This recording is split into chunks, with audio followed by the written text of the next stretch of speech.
I've been in love with the city of New York probably since I can remember. When I was a little boy in Brooklyn, my parents would take me to Manhattan. I've always found the skyline of New York City a beautiful expression in a very dramatic way of what America is all about. I think the World Trade Center is one of the stronger, bolder symbols of American freedom, and particularly economic freedom. And I like the impact that it had on the New York City skyline. I'd photographed it myself many times. And a couple of times, this was long before I was mayor, I'd actually go out in traffic, which would be a little dangerous. Cars would go around me, so that I could just get the exact shot of the World Trade Center.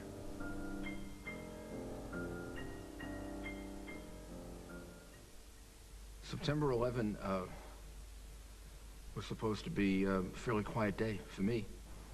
It was a beautiful day.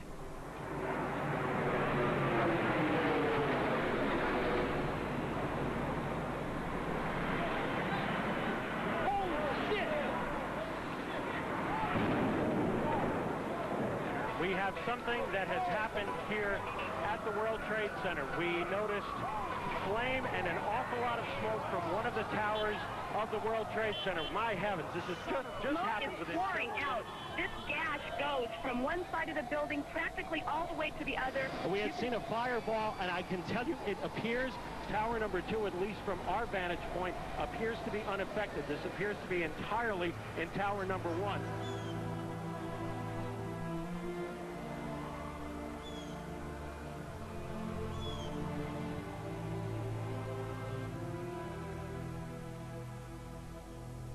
I was told that apparently a plane had hit the World Trade Center. And we started driving down Fifth Avenue toward the World Trade Center. We are now looking at flames shooting out of the north side of number 1 World Trade Center, but there are at least some windows blown out and still... Holy shit! Here's another plane just flew into... There is an explosion. The explosion is incredible! Both buildings of World Trade Center are definitely on fire. There is black smoke coming from both of them. And then all of a sudden, I saw a big explosion of fire. And at that point, we all concluded, obviously, it was a terrorist attack.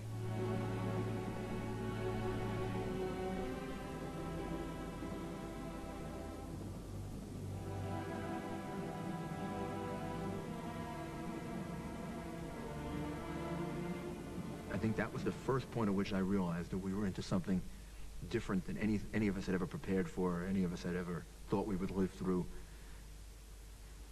I realized I was in some kind of a horrible, awful, horrific human experience. Copy. Have a large crowd here, babies. A lot of babies. You don't see people jumping from the windows like this. And you can actually see bodies falling from the top floors of the World Trade Center. It's horrible here. People are standing in the street in tears. People are panicking. They're calling their families. A mother described to me talking to her son on the telephone when the second plane hit. And that's the last time she talked to him. Another family described to me how their loved one had let 2 elevators go because he was older. And people in the elevator were younger. And somehow my mind went back to the stories and the things read about the Titanic, or people who allowed other people to get on boats, and they didn't get on the boat because they were older. And from that moment on, I started thinking that we'll never know all the heroes. We know our uniformed people were heroes. They went there and they died and they gave up their lives bravely trying to save the lives of other people. But what we don't know are all the individual stories of the person who gave up the elevator for another person, the person who calmed someone and got them out of the building, the person who organized their floor so that everybody could evacuate, the person who maybe at in the last moments comforted people when all of them knew they were going to die. It is flying. It's going to run. Flower just came in.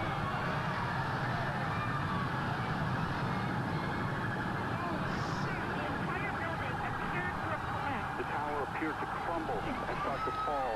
I don't know if it did. Down. I didn't look anymore after that. I turned and I started to run. Everyone ran. People just took off. People ducked into doorways, and people didn't stop to be look so behind. sick that I couldn't breathe at all. I find it's really hard to talk. I still can hardly breathe. There's so much smoke in here. The street is... This was an attack intended to destroy us, because we are a country that's built on principles of freedom, and because of free will, people get a chance to distinguish themselves. This wonderful American civilization emerges, which isn't based on any ethnic group, it isn't based on any one race, it isn't based on any one religion, it's based on people believing in freedom.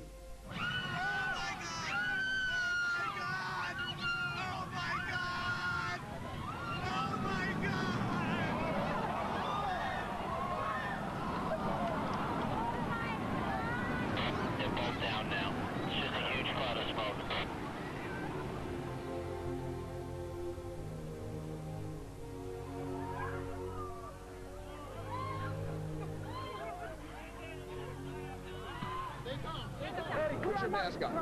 I'm putting it down for you. Mayor, what's the situation right now? The situation is that 2 airplanes have attacked, apparently. Why? You should not go to... All right, well then let's go north then.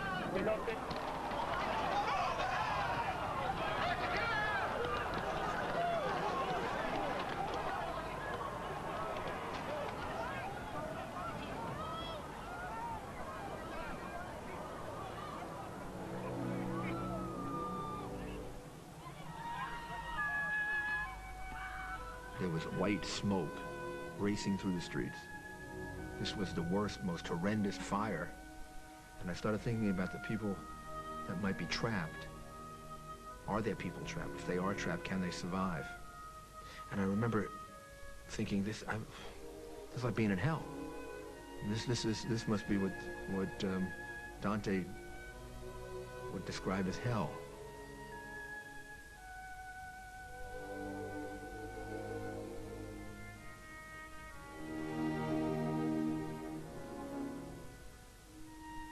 I think we're going to have to remember September 11 in its reality, much the same way as we have to remember other horrific events in our history, because somehow I think it pushes the human consciousness toward finding ways to avoid this in the future. But if you censor it too much, if you try to find too many euphemisms for what happened, then I think you rob people of the ability to actually relive it, and therefore motivate them to prevent it from happening in the future.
It was a huge explosion. Oh man. I'm sure everybody in the city is coming. There's got to be hundreds of people dead. Hey Dad, it's Kim. I just wanted to let you know that I'm fine. So please do not worry. I'm afraid to call Mom. It's only 8:50 in the morning. I'll call her in about half an hour. I'll talk to you soon. Bye-bye. I think it just happened. You look at las Torres Gemelas, Rachel? Let's see. How many people are dead, do you think? Hundreds. We gotta get to a radio. Hey, Grandpa. tell you what woke me up. They bombed the World Trade Center. I'm looking at it. Meek Young's videotaping it. Terrible. I heard, Grandpa, I saw it. It could have been a plane, but I think it was a bomb, a missile. This could be World War III. I don't know, Grandma. How early? Just happened 3 minutes ago. Police saw a plane crash into the World Trade Center. Described to me the size of a 747. I was having breakfast with an old friend. There was a primary election that was going on. I picked up my cell phone immediately, called the mayor's security team. So he said, Patty, this is Joe Loda.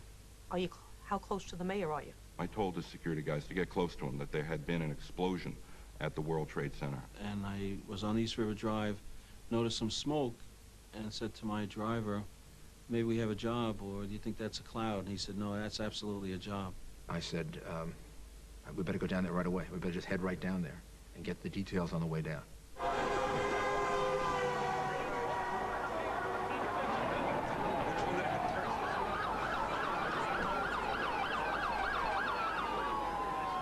Getting closer and closer and closer to the tower, I realized it was more and more serious. We tried to make the best assessment of the situation as far as the rooftop conditions that we had. And unfortunately, it was littered with all sorts of antennas and cables. And we told them at this time we couldn't get on the roof. We made a close approach towards the top of the building. I could actually look over, and I remember an arm and a partially obscured face peering out of the smoke. Was waving a white towel. And it was nothing we could do.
Honestly, I just want to let you know I love you, and I'm stuck in this building in New York. Neil, it's Brian. A plane crashed into the trade center. It's on fire in a minute, and they can't breathe. Joe, there's a fire on my floor.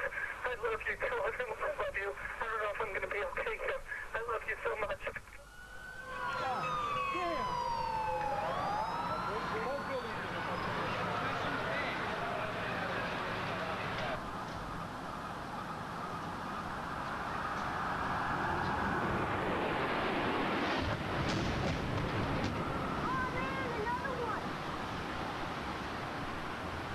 Oh my God, an explosion now. Oh my God! Holy shit.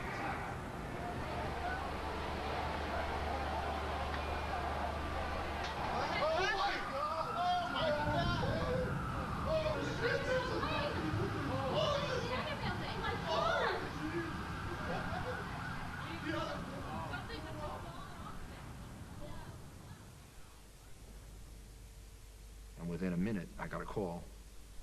And the police told me that a second plane had attacked World Trade Center 2. And at that point, we all concluded, obviously, it was a terrorist attack.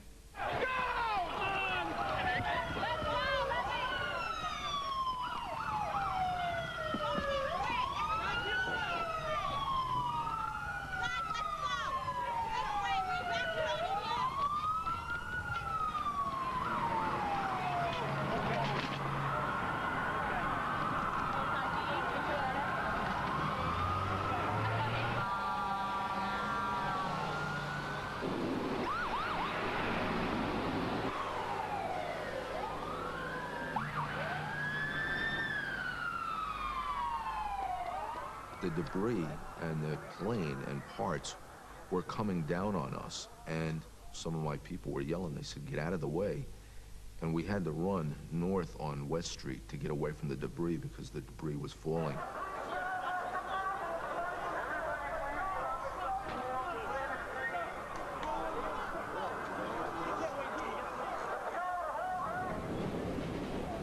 Once again, ladies and gentlemen, due to a plane crashing into the World Trade Center, until further notice, because the following service changes, all W trains will operate to 36th Street only. We got down to Barclay Street, 2 blocks away from World Trade Center 1. We had to stop there. I jumped out of the van, and I saw the police commissioner and Deputy Mayor Joe Loader rushing toward me. Police commissioner went right over to him and started briefing him on everything he knew. What we knew at the time was very little. It was an aerial attack, and I don't have an Air Force. So, you know, the first thing in my mind was, we have to close down the airspace. We have to call for air support. And, you know, is there a number to do that? You looked up and you just saw flames coming out of the building. There was debris flying all over the place. And we were concerned right away if the mayor was going to get hit with something. So I started looking up as I was walking. I was looking up at World Trade Center 1. And all of a sudden, I saw a man come out of the 100-something floor. It was clearly a human being. And I was just transfixed. I just watched him come all the way down and then hit the ground. Oh, my God. Jesus in heaven.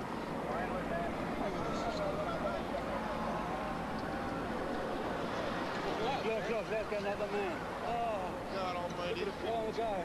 Almighty, oh, God. Come on, don't take pictures of that. What's the matter with you? We heard things hitting the sidewalk, and I thought it was debris. And I think we all thought it was debris.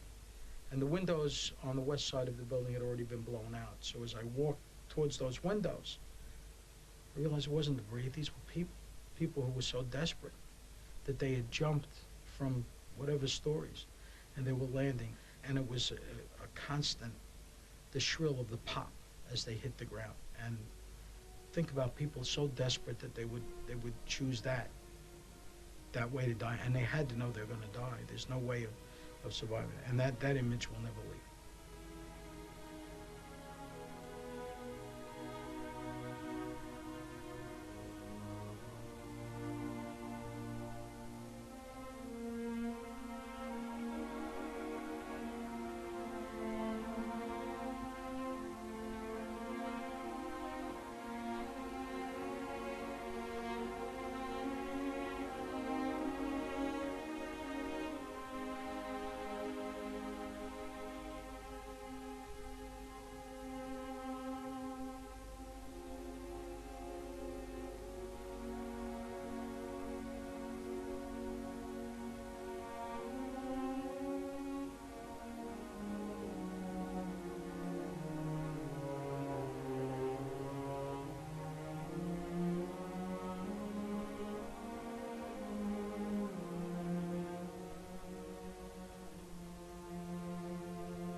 Standing on the steps of City Hall.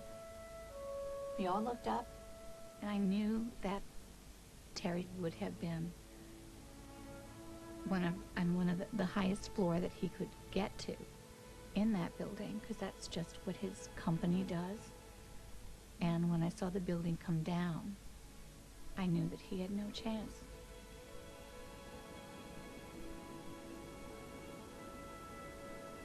His friend Tim told me that he saw Terry going in, and Terry said to him, "We may not be seeing each other again," and kissed him on the cheek and ran up the stairs.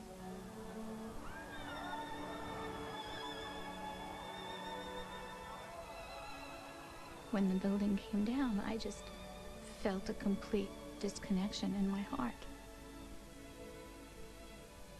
It was like everything was just ripped out of my chest.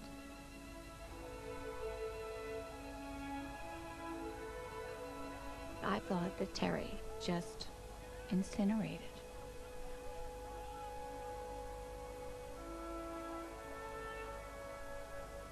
I was grabbing the dust from the ground, thinking that he was in the dust.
Oh my God, thank you, thank you, thank you.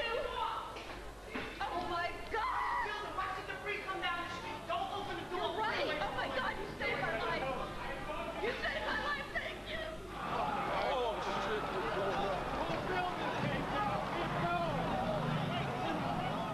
We already had set up 75 Barclay Street as a temporary command post when all of a sudden the building started to rumble. Somebody slammed open the door. I tell everybody, get down, hit the deck, get down. I think what he said was, everybody down, hit the deck. And this gush of smoke and debris just pouring into the building we were in. And a black smoke was coming in, you could hear glass, you could hear noise, and he had no idea what was going on the outside. We realized that we were trapped in that building and we couldn't leave. And I said, we gotta get out of here. Mr. Mayor, we've gotta get out of here. So there was a door to the basement right there. We opened the door and we walked down. We went down into the basement to try to get out one of the fire exits in the basement. Every door we went to, the doors were locked. You know, there were some doors that went up, there were some doors that went out to other areas, and we really didn't know where we were going. I wouldn't call it fear because I didn't realize how bad it was, but thinking we could be trapped here. And all of a sudden, one of the doors opened, and there were these two maintenance men. And he went directly to the door that he wanted to take us to. It was quite a long walk, but he got us to the door that we wanted to get to. He just pushed the door open and just opened. And I remember feeling a sense of relief when it opened. It meant we weren't going to be trapped anymore. Walking through the exit door, which lets you out into the main entrance of 100 Church Street, which is quite a big office entrance. And when I got out, I looked outside, and I wasn't sure we weren't better off being trapped.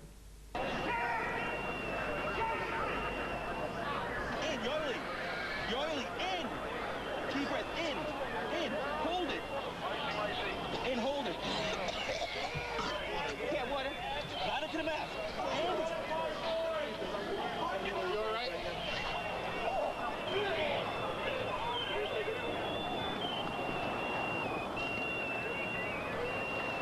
This way, sit up. Put your mask on. Put your mask on. Put your mask on. Come with us. Come with us. Well, let's talk a little later, okay? Okay. Yeah, man. So I'm right underneath the damn thing, all right? Yeah, here's one of the guys who can tell you I'm okay, all right?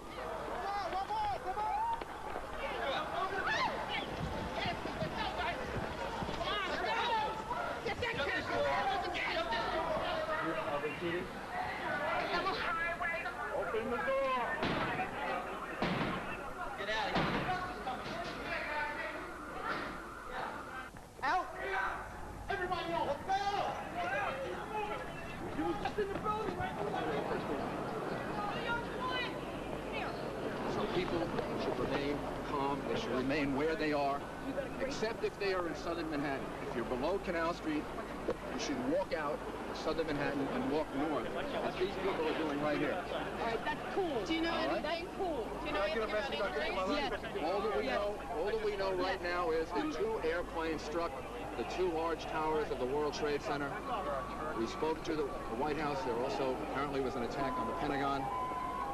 We asked that the airspace around the city of New York be sealed by military aircraft. We've been informed that it has been, and we've seen military aircraft up in the air. So we're hopeful that right now things are secure. And we need all of the open space we can get to evacuate people, to get people out, and we're going to have to move now and go north. So I need all media to cooperate and make this cool. I can give you the sense of what's going on in the street. Almost every building. I'm in a crowd. We are running north on Broadway. The streets are scared, people frightened, the crying. bridges, the tunnels, closed inbound and pretty much try to get out of that area to let the emergency crews do what they need to do. This entire area has been cordoned off. The people that have been working in nearby buildings.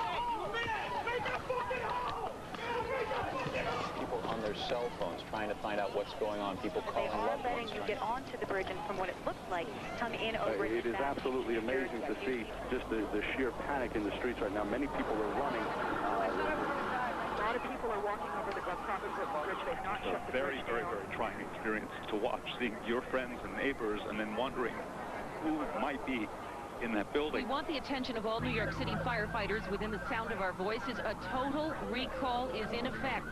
All firefighters and officers should report to duty. You are needed. All firefighters in New York City should report to duty. You are needed today. Why are they calling us out of here? Because the main crucial tower is leaning. The North Tower is leaning. Remain where you are. You shouldn't panic. You shouldn't worry. We're doing the best we can to evacuate southern Manhattan below Canal Street. Oh my God, there it goes! Shit! One more! Come on! Come on, let's go!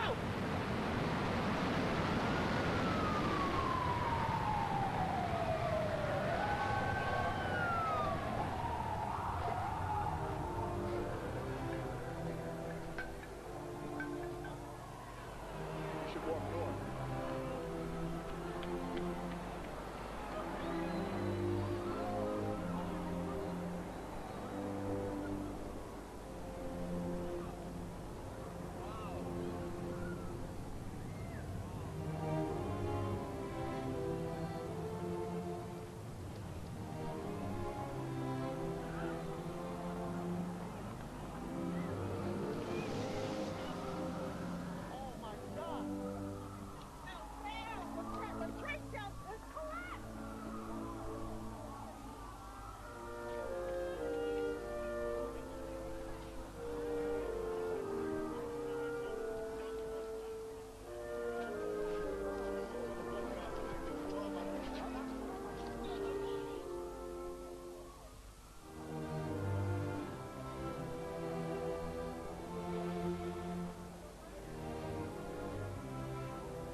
Subway system has been shut down now, so we have a lockdown above ground, as you said, and below ground as well. Lincoln Holland Tunnels, George Washington Bridge are all closed. The Tappan Zee Bridge is open at this time. East River Bridge then... They won't go in, and they don't want to turn around. They just, people are just in awe. They can't go to work anyway. What's the difference? Horrible. Horrible. And then the building just disappeared in the smoke. It was an incredible sight. Oh my God, Jimmy Beeslin's wife. She works in the World Trade Center. Wow, there's 40,000 people. It's really hard. I can see the buildings in the smoke. You see the buildings in the smoke? Yeah. Yeah. A couple of buildings are missing now. But I don't want the building in the smoke. Somewhere else, so nobody gets hurt, right? No. Worst thing I could have ever imagined in my whole life. I'm sad that I'm even watching it, to be honest with you. You are about to be on with the mayor.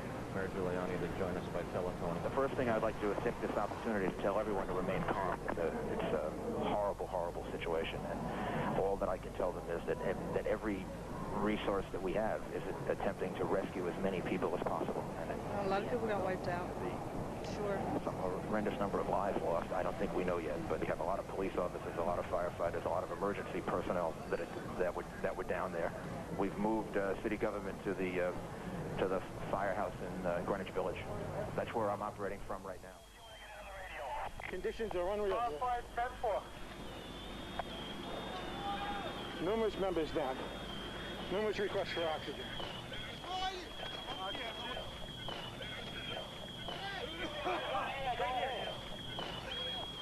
Special thanks to the Rig of 235 who provided shelter right after the collapse in the dust storm.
Good afternoon.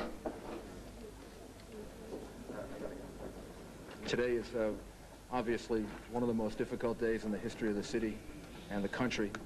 The tragedy that we're all undergoing right now is something that we've had nightmares about, but probably thought wouldn't happen. My heart goes out to all of the innocent victims of this horrible and vicious act of terrorism, acts of terrorism. And our focus now has to be on saving as many lives as possible. Do we know the number of casualties at this point? I don't think we really want to speculate about that. The number of casualties will be more than any of us can bear ultimately. And I don't think we want to speculate on the number of casualties. The effort now has to be to save as many people as possible. There have also been reports of large loss of life among the police and firemen who were sent there to rescue people. How accurate are those reports? There is no question that we lost police officers and firefighters, and some that I know personally, and all of us here know personally, that we're very worried about. Thank you, sir.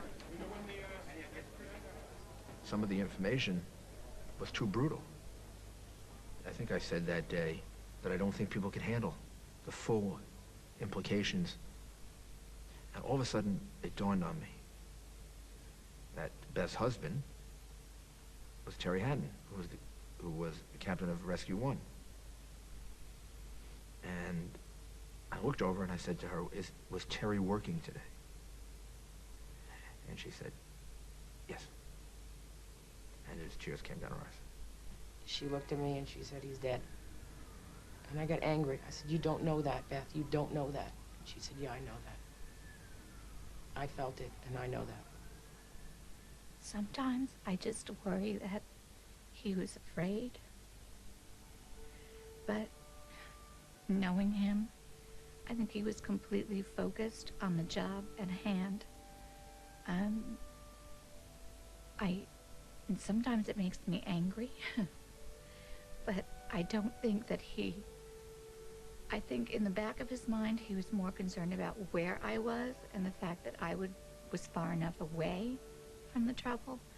But I don't think that he considered his not coming home. And sometimes that makes me angry. It's almost like he didn't choose me.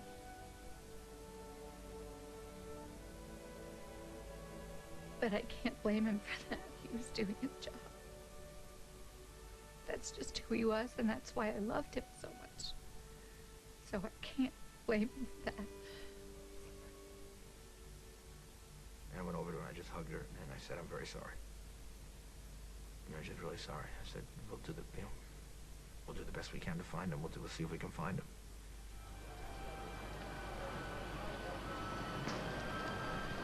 I've seen dozens upon dozens of firefighters getting to the World Trade Center area. There is still a sense of crisis. We have sirens, police vehicles racing down the middle of the street, and still a sense that this thing has not been completely contained yet. You got to force our way into buildings and start making triage centers. So I need possible entry tools and men. Visibility in the worst hit area is said to be zero. Even now, hours after this happened, there are scores of emergency vehicles, and all around the sirens have been wailing, reminding people that Firefighters are pulling back for fear that a 40-story building just north of where the towers were is going to collapse, and if it does, it may have a 6-story building that's right next to it. And another building, building number 5, also in danger of collapse. There is so little they can do to try to fight the fires in these buildings because the fires are so massive. Next to the World Trade Center, both of them are involved in fire. There is fire shooting out of the windows of those two buildings. There is black smoke rising over Building the whole. 7 in the most peril right now. 7 wall goes, going by what it was this morning, it's this big black fucking shit. No one can breathe anything. So make sure you got a building that you're going to dive into. Be careful, because they say when the building, if it does drop, it's going to come this direction. Thanks. You be safe too, all right? Okay. Building 7 ablaze at the moment and apparently getting ready to collapse.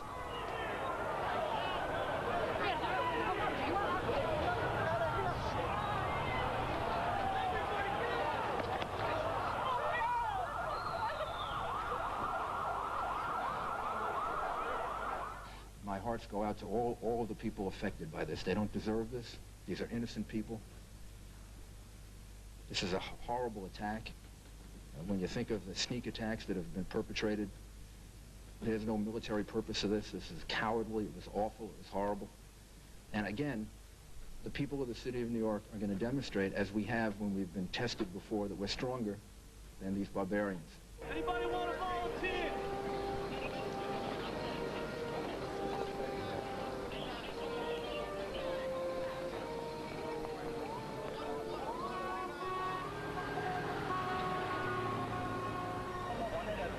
Okay, so Jones is our first team.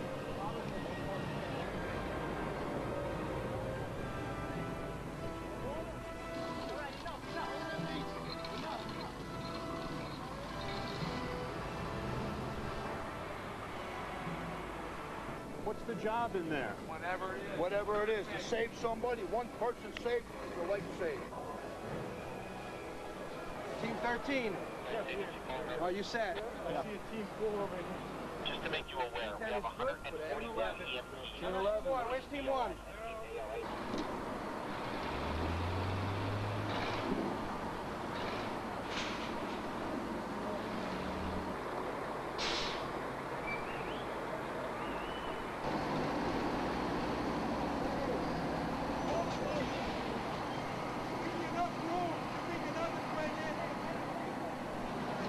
What's the plan for the rest of the night? Right now, debris removal and search for victims. How do you feel personally when you see this? It pales. It's just too much. I mean, all the civilians and all the members of the job, the reality is not going to come for a couple of days when we start putting all the names together. How do you feel right now? Vengeful, hurt, total awe. I mean, think about it. Look at this and you just say to yourself, why? There's no justification for this happening, none. What?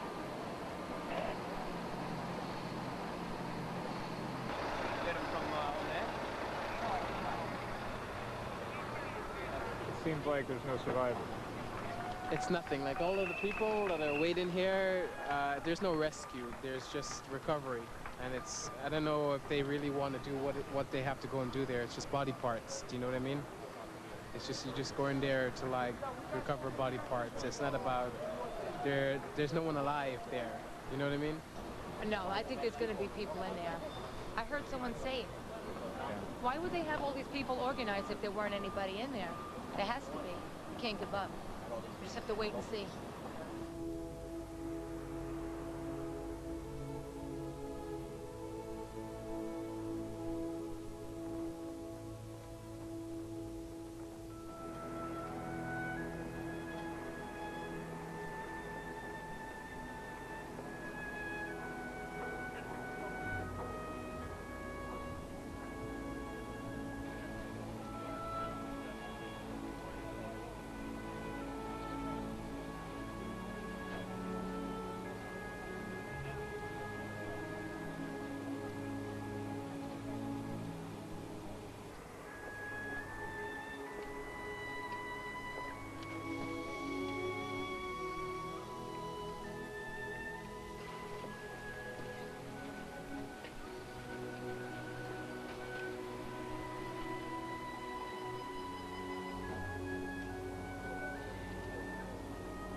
I know that there's great concern over what the numbers of people lost are. That'll be in the thousands. Firefighters and police officers. We lost the deputy chief of the fire department and the chief of the department. The chief of the fire department. The first deputy commissioner. Feehan. Deputy Commissioner Feehan. Chief Gansey.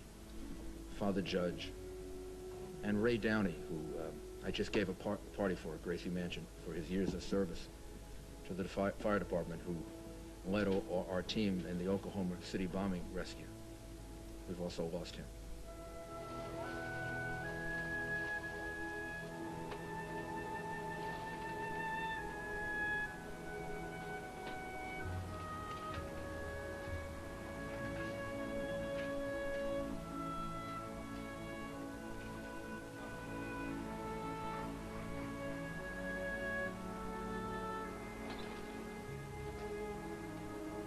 We've got over 300 firefighters that are missing that we can't account for. We believe that many of them are gone. We don't. We'll keep looking.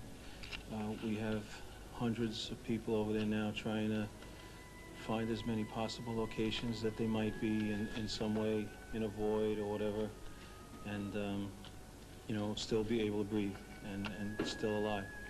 But we believe that most of these people, I think, are going to be unable to pull out.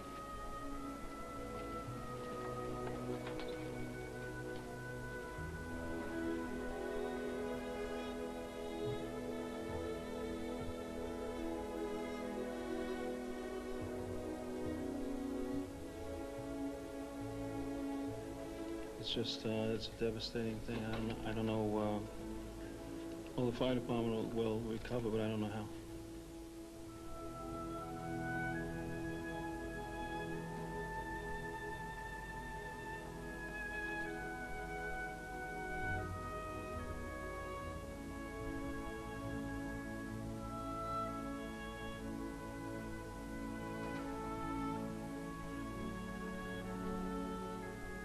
Everybody should, in their own way, say a prayer and ask God for help and for assistance, and also ask God to give us the strength to overcome this, because I know we're going to need strength to overcome it. And I want the people of New York to be an example to the rest of the country and the rest of the world that terrorism can't stop us. American democracy is much stronger than vicious, cowardly terrorists, and we're going to overcome it.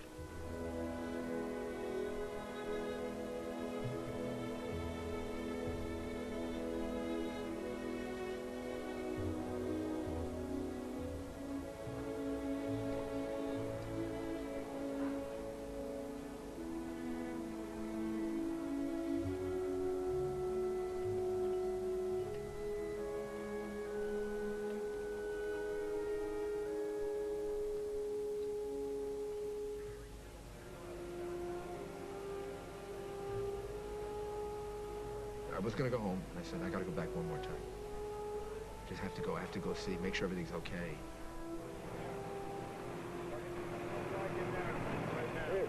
It's terrible. I mean, the damage is terrible. People are doing everything that they can to rescue as many people as possible, and this is going to be a long-term effort. So I just wanted to make sure that everything is here that could be here, and it is. So we just pray to God that we can save a few people.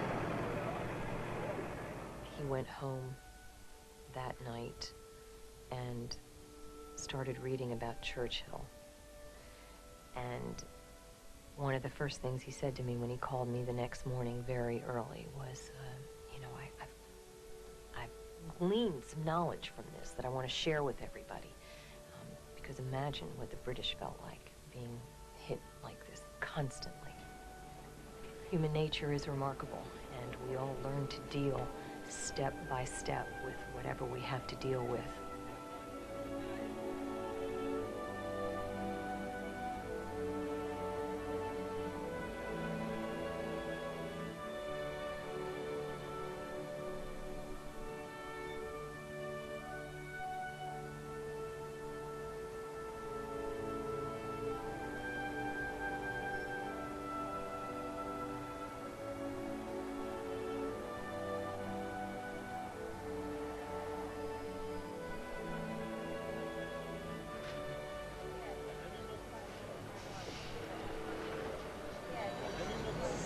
My brother. We're just waiting to find him. We know he's here somewhere, and we just don't know where to look. This is my partner, Wesley Mercer, who works for Morgan Stanley. He was in Building 2 on the 44th floor. He's a vice president of security. This is my brother. He's recently married. He's actually expecting his first child any day now. So his wife obviously couldn't come down to be with us, but this is my mother, his mother. And we're just hoping for any piece of information, if any of his co-workers had seen him in the building, trying to get out at any point, anything to go on at this point, because we don't know anything. This is my mother. She was in One World Trade Center, and the last time we heard from her was about 8:39 in the morning. She called my grandfather, and they were trapped, you know. She was on the 79th floor, so everything around them had collapsed already. The hallway collapsed, the bathrooms collapsed. They had no way of getting out. Everything was on fire. And the only way that the last things that we heard from her, she left a voicemail on my sister's message saying that she was going to be okay and she was going to call us back. So we're waiting for her to call us back now. We're just looking for Betsy Martinez. She's one of our best friends. She's one of our friends. She worked at the World Trade Center, Tower 1, and she has 2 daughters, and we haven't heard no response from her, nothing. I was devastated. I mean, I could see my sister. It's like searching for a needle in a haystack at this point. It really is. And I'm just praying that everything's going to be fine. He's a very strong kid, and he's a very loving person, and they didn't. So we're just hoping we'll find him.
September 11th was the worst day in the history of our city. and it'll never be the same. In the aftermath of destruction, the loss of life is almost too much to bear, and it will be for some time. We have to cry, and we have to mourn, and we have to feel terrible and awful. And on the way over here, I cried in my van because I had to go to the morgue to identify someone. But the tears have to make you stronger. Every time you cry, you have to remember that we're right and they're wrong. I bring to you the condolences, the love, the support of all of the uniformed services of New York City, many of whom lost their lives trying to save your loved ones. We are bound together. We're going to remain bound together. We honor the memory of your loved ones, and I know you honor the memory of our loved ones. And together, I believe, they are in heaven, praying for us and giving us the strength that we're going to need, because America will prevail. Thank you, and God bless you.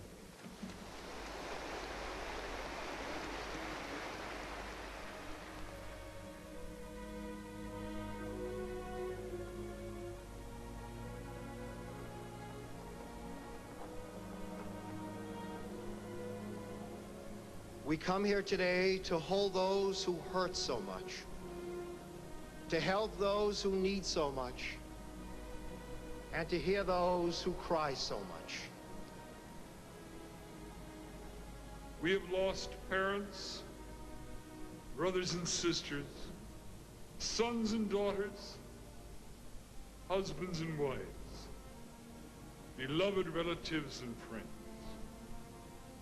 They were innocent, and they were brutally, viciously, unjustly taken from us. Some days I've gone to 3 funerals and 5 wakes, and each time I can feel how terrible this was, how awful it was, how you think of the large numbers, and then it resolves itself in this 1 person or 2 people or 3 people or 5 or 6 kids without a father, and you just begin to cry.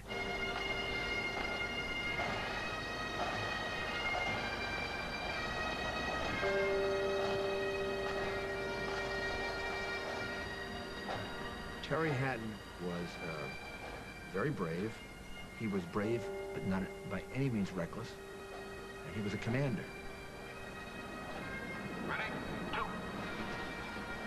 He's what I'd like my son to be. A beautiful wife, baby on the way they didn't even know about. Never lived long enough to know about that. I lost my husband, but I think that he did the best that he could, because I truly believe that when Terry got to heaven, he had so many chits in his favor that he bargained for this child, because he knew that that would be the one thing that would save me. And so I think in that respect, I still have a part of Terry that I'm going to see in May. And a lot of people didn't get that. So I think that in certain ways, I was lucky. And in other ways, obviously not.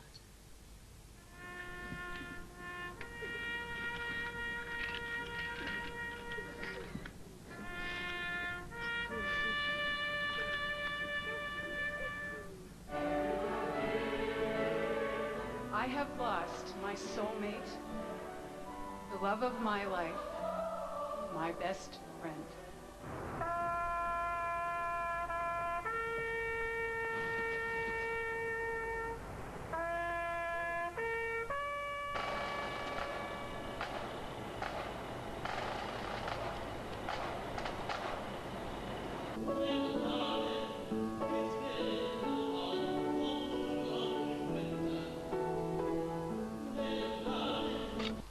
اللهم يا ربنا المحسن الفزت في إحسانه.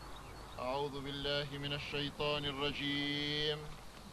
بسم الله الرحمن الرحيم.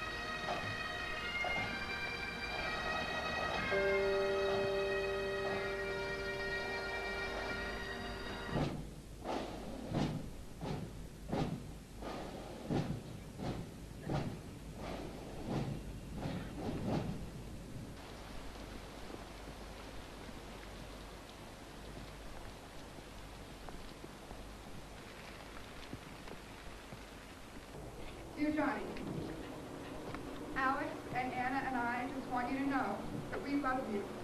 I shall miss so many things. Most importantly, having you by my side.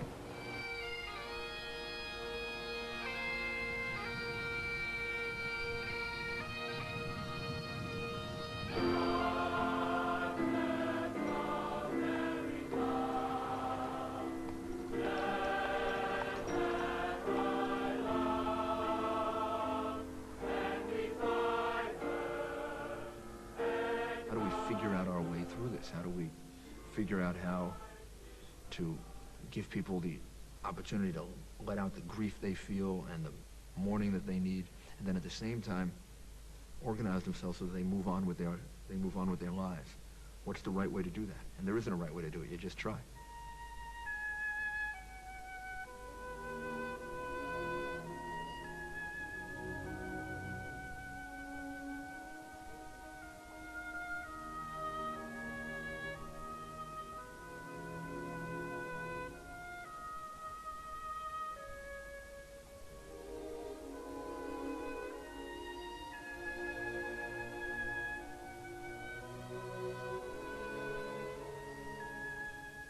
People from 83 different countries died at the World Trade Center. So it wasn't just an attack on America, it was an attack on much of the civilized world.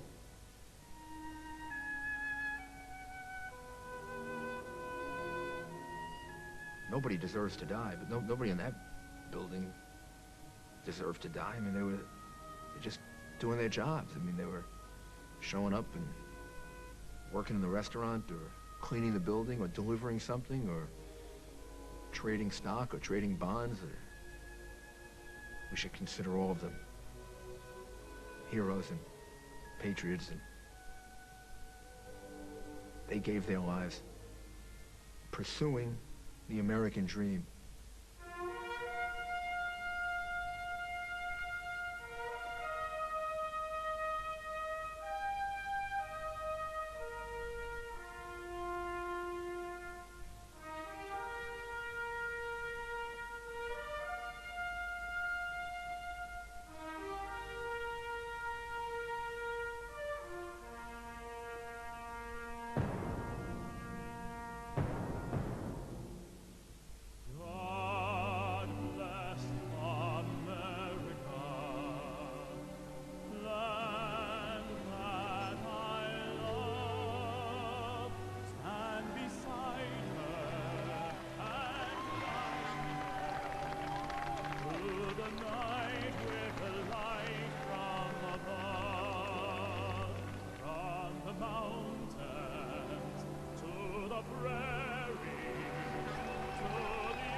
Through